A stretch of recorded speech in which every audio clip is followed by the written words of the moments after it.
آج ایک نیا موضوع آپ کی بارگاہ میں لے کر حاضر ہوا ہوں۔ حضرت معاذ بن جبل رضی اللہ تعالیٰ عنہ جب یمن تشریف لے جا رہے تھے تو انہوں نے حضور علیہ الصلوۃ والسلام کی بارگاہ عالیہ میں عرض کی۔ حضور علیہ الصلوۃ والسلام نے آپ کو یمن کا گورنر بنا کر بھیجا تھا یمن میں، تو انہوں نے عرض کی کہ یا رسول اللہ اوصنی، مجھے کوئی وصیت فرمائیے کہ کام پہ جا رہا ہوں، گورنر بنا ہوں، تو مجھے کوئی وصیت فرمائیے تاکہ میں اس کے مطابق اپنی زندگی بسر کر سکوں۔ قال، حضور علیہ الصلوۃ والسلام نے ارشاد فرمایا اخلص دینک، اپنے دین میں مخلص ہو جاؤ، دین میں مخلص ہو جاؤ، اخلاص اختیار کر لو۔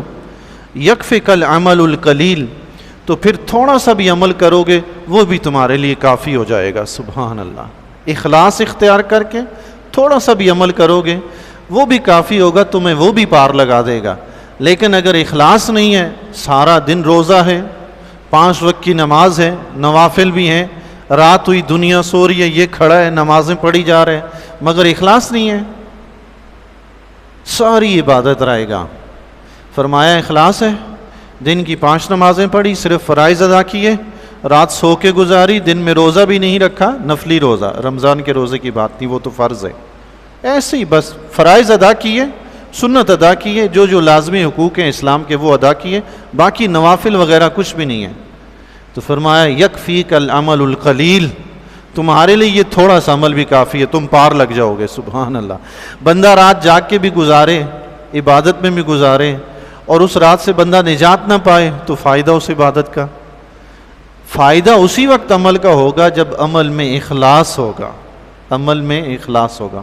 اخلاص کے 2 پہلو ہیں، ایک اللہ تعالیٰ کے لحاظ سے ہے، ایک اس کے بندوں کے لحاظ سے۔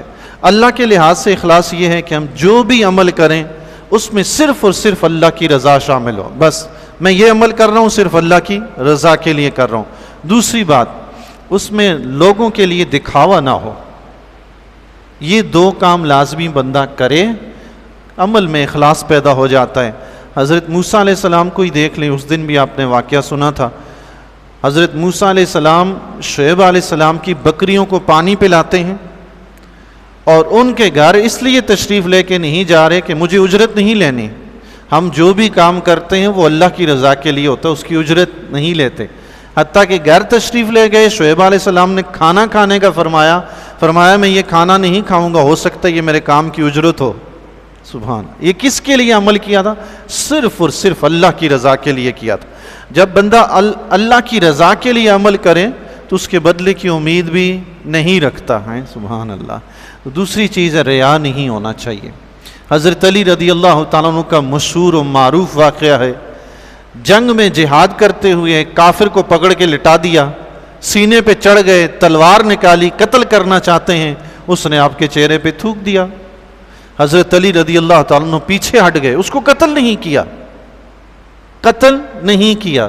اس کافر نے پوچھا حضرت قتل کرنے میں تو کچھ دیر نہیں تھی، مگر آپ نے ہاتھ کیوں کھینچ لیا، مجھے قتل کیوں نہیں کیا؟ فرمایا میں جو بھی کام کرتا ہوں اللہ کی رضا کے لیے کرتا ہوں، میں اپنے لیے کچھ نہیں کرتا، تو پھر مجھے قتل کیوں نہیں کیا؟ فرمایا تم نے میرے چہرے پہ جب تھوکا تو مجھے غصہ آ گیا، اب یہ غصہ میری ذات کے لیے تھا، اور میں جو کام کر رہا تھا وہ اللہ کی رضا کے لیے تھا، اب اللہ کی رضا کے ساتھ ساتھ میری ذات بھی شامل ہوگی، اس میں اخلاص نہیں رہا، اس لیے میں نے تمہیں چھوڑ دیا۔ سبحان، اس نے کہا مجھے بھی مسلمان کر دیں۔ سبحان اللہ، وہ اسی وقت کلمہ پڑھ کے مسلمان ہو گیا۔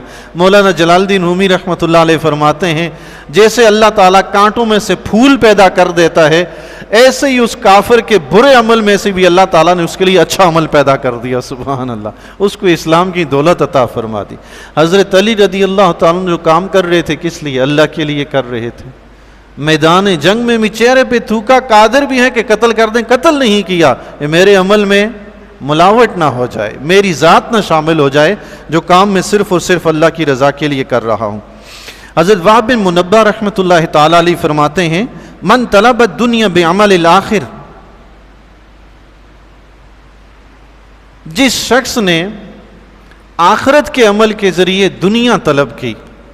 کیا مطلب آخرت کے عمل کا؟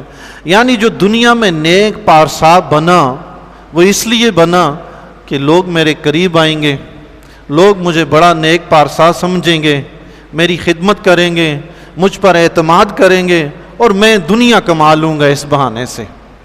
تو فرمایا نکس اللہ قلبہ، اللہ تعالیٰ اس کے دل کو الٹا کر دے گا، اللہ تعالیٰ اس کے دل کو الٹا کر دے گا۔ وَكَتَبَ اسْمَهُ فِي دِيوَانِ أَهْلِ النَّارِ، اور اللہ تعالیٰ اس کا نام جہنمیوں کے نامہ اعمال میں لکھ دے گا۔ اللہ، دین کا کام ہو اور بندہ دنیا کے لیے کرے؟ نہیں، دین کا کام کرنا ہے آخرت کے لیے کرنا ہے، اللہ کی رضا کے لیے کرنا ہے۔ دنیاوی معاملات بھی تو ہیں، وہ چلتے ہیں خیر، لیکن دنیاوی معاملات کے لیے بندہ دین کو اپنے کو بنائے سنوارے کہ میری دنیا اس سے حاصل ہو سکے، تو یہ اخلاص نہیں ہے جی۔ اس سے اللہ تعالیٰ بندہ کبھی قبول نہیں فرماتا ایسے بندے کو جو دنیا کمانے کے لیے اپنا جو ہے نیک اور پارسائی اپنی لوگوں کو دکھائے کہ میں بڑا نیک ہوں، پارسا ہوں۔ اس سے اللہ تعالیٰ ایسے بندے کے اعمال کو قبول نہیں فرماتا۔ حضرت معروف کرخی رحمۃ اللہ تعالیٰ علیہ فرماتے ہیں المخلص من یکتم حسناتہ کما یکتم سیئاتہ، فرمایا مخلص وہ ہے جو اپنی نیکیوں کو بھی ایسے ہی چھپائے جیسے اپنی برائیوں کو چھپاتا ہے۔ سبحان اللہ، ہم میں سے کون سا شخص ہے جو چاہتا ہے کہ میری فلاں برائی پہ کوئی آگاہ ہو جائے؟ کوئی نہیں چاہتا۔ تو فرمایا نیکیوں کو بھی ایسے ہی چھپاؤ گے تو اخلاص بنے گا۔ اگر ایسا معاملہ نہیں ہے، نیکیوں کے وقت ایک کام کیا تو سب کے سامنے بیان، صبح سویرے اٹھ کے فجر کی نماز پڑھ دی تو سارا دن دوستوں میں آج فجر کی نماز پڑھی تھی، صبح سویرے قرآن کی تلاوت کر لی تو سارا دن دوستوں میں نے آج صبح قرآن کی تلاوت کی ہے، رات تہجد پڑھنے نصیب ہو گئے تو سارے دوستوں کو اہل محلہ کو بتایا جا رہا ہے جہاں محفل میں بیٹھے میں آج جلدی اٹھ گیا تھا تہجد بھی پڑھیں۔ فرمایا اخلاص یہ ہے کہ جس طرح تم گناہوں کو برائیوں کو چھپاتے ہو نیکیوں کو بھی چھپا لو تو بس پھر اخلاص حاصل ہو گیا۔ جب بندہ یہ اپنی عادت بنا لے نیکیوں کو چھپانے کی تو پھر اخلاص کی دولت نصیب ہو گئی۔ ایک بزرگ تھے، ان کی عادت مبارکہ تھی کہ وہ ہمیشہ پہلی صف میں جا کے نماز ادا کیا کرتے تھے۔ ایک دن اتفاق سے ان میں کہیں تاخیر ہو گئی، پچھلی صفوں میں نماز پڑھنی نصیب ہوئی، ان کے دل میں خیال آیا کہ لوگ کیا کہیں گے کہ یہ پہلی صف میں نماز پڑھتا تھا، آج اس نے پیچھے نماز پڑھی، اس کو دیر ہو گئی۔ جب انہیں یہ خیال آیا تو انہوں نے فوراً اللہ کی بارگاہ میں توبہ کی اور 30 سال کی نمازیں جو تھی ان کو دوبارہ پڑھا۔ فرمایا آج تک جو میں پہلی صف میں کھڑا ہوتا رہا، میں لوگوں کو دکھانے کے لیے کھڑا ہوتا رہا کہ لوگ کیا کہیں گے۔ وہ 30 سال کی نمازیں دوبارہ ادا کی کہ میں نے تو وہ اللہ کے لیے پڑھی ہی نہیں ہے۔ اللہ اکبر، کیسے کیسے مخلص لوگ تھے اللہ کے نیک بندے۔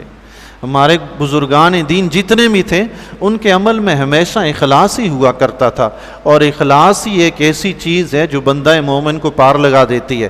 شیطان نے جب اللہ تعالیٰ سے مہلت مانگی تھی نا، حضرت آدم علیہ السلام کی پیدائش کے وقت اس نے مہلت مانگی تھی کہ مجھے قیامت تک کی زندگی ملے تاکہ میں انسان کو بہکاتا رہوں، اور جب اس نے یہ بات کی کہ میں تیرے بندوں کو بہکاؤں گا، ساتھ ہی اس نے خود ہی کہا تھا الا عبادک منہم المخلصین، ہاں مگر ان میں سے جو تیرے مخلص بندے ہوں گے میں ان پہ قابو نہیں پا سکوں گا۔ اللہ اکبر، مخلص بندوں پہ شیطان قابو نہیں پا سکتا، جس میں اخلاص نہیں ہے شیطان اس کو لتاڑ لیتا ہے۔ مشہور حکایت آپ نے سنی ہوئی ہوگی، ایک بار نہیں کئی بار سنی ہوگی، امام غزالی رحمۃ اللہ تعالیٰ علیہ نے نقل فرمائی ہے کہ ایک عابد تھا، اس کو پتہ چلا کہ فلان جگہ پہ ایک درخت کی پوجا ہوتی ہے، وہ اس کو کاٹنے کے لیے چلا، راستے میں شیطان مل گیا۔ شیطان نے پوچھا کہاں جا رہے ہو؟ اس نے کہا درخت کاٹنے جا رہا ہوں۔ شیطان نے کہا بھائی اس میں تمہارا کیا بگڑتا ہے، وہ جانے ان کے کام جانے۔ اس نے کہا نہیں مجھے درخت کاٹنا ہے، وہاں اللہ کے ساتھ شرک ہو رہا ہے، بت پرستی ہو رہی ہے، میں اس کو کاٹوں گا۔ تو شیطان نے اس کا راستہ روکا، دونوں کا مقابلہ شروع ہوا، کشتی لڑنے لگے۔ تو اس اللہ کے نیک بندے نے شیطان کو زمین پہ پٹخ دیا، ایک بار بھی، دوسری بار بھی، تیسری بار بھی پٹخ دیا۔ تو شیطان نے کہا اچھا ایسا کرو، ہم ایک سودا کر لیتے ہیں، میں روزانہ تمہارے تکیے کے نیچے نا 1 دینار رکھ دیا کروں گا، تم غریب بندے ہو وہ دینار لے لیا کرو، خود اپنی ذات پہ بھی خرچ کرو، غریبوں مسکینوں میں بھی کچھ سودا سلف لے کر جو چیز تمہارا دل چاہے خرچ کرو، نیکیاں کماؤ، اس کام کو چھوڑ دو، اس میں تمہارا لینا دینا ہی کیا ہے۔ وہ اس بات پہ راضی ہو گیا۔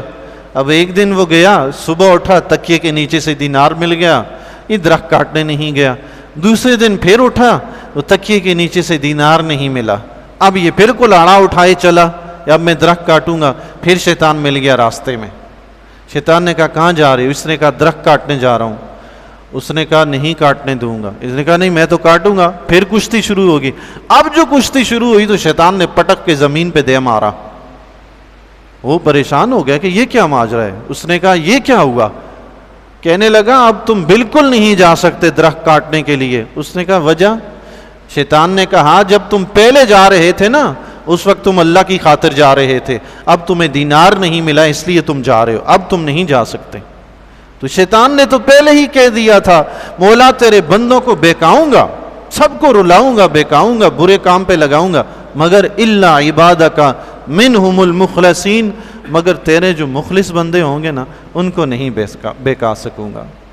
اللہ تعالی ہمیں اپنے اعمال میں اخلاص پیدا کرنے کی توفیق عطا فرمائے۔ جو بھی عمل کریں، جو بھی نیکی کریں، صرف اور صرف اللہ کی رضا کے لیے ہو۔ اللہ تعالی ریاکاری سے بچنے کی توفیق عطا فرمائے۔